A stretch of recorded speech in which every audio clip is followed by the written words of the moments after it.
તો હિંમતનગરમાં હુડાના નવા નોટિફિકેશન સામે ઉગ્ર વિરોધ છે। 11 ગ્રામ પંચાયતોની લડતમાં હવે બિલ્ડરો પણ મેદાને આવ્યા છે। હિંમતનગરમાં મળેલી એક બેઠકમાં બિલ્ડરોએ હુડાનો વિરોધ કરી ખેડૂતોને સંપૂર્ણ સમર્થન આપવાની જાહેરાત કરી છે।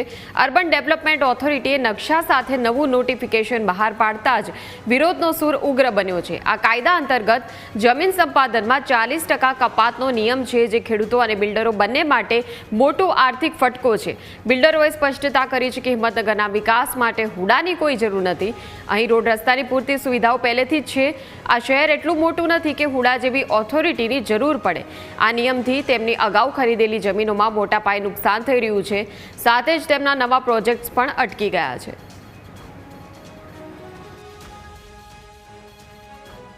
એટલે અમે તો જ્યારે ત્યારે સીએમ સાહેબને મળવા ગયા એ વખતે નગરપાલિકા એક્સટેન્શનના વિષય સાથે એટલા માટે કે ભાઈ હિંમતનગર નગરપાલિકાની આજુબાજુના જે વિસ્તારો છે જે નગરપાલિકામાં ભળવાના હતા અને ભળાયા છે, એમાં બેઝિક ડ્રેનેજની ગટરની જે યોજના છે એ લાગુ થાય તો એ બધા યોજનાઓને લાભ મળે।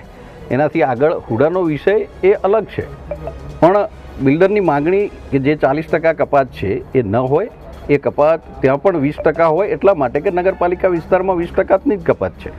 સૌને મારી વિનંતી છે કે જેને પણ જે પણ સૂચનો આપવા હોય આપ હુડાની કચેરીએ આવી શકો છો અને આપના સૂચનો આપી શકો છો। અમે આપના સૂચનો માટે બધાનું સ્વાગત કરીએ છીએ।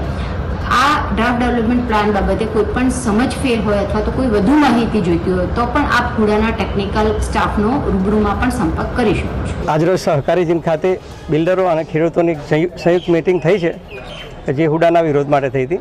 એમાં અમે બિલ્ડર તરફથી ટેકનિકલ મુદ્દાઓ અમે એમને જણાવેલા છે, પણ એમને એવું છે કે અમારે હુડા જોઈતું જ નથી અને અમે એમને સંપૂર્ણ ટેકો આપીએ છીએ।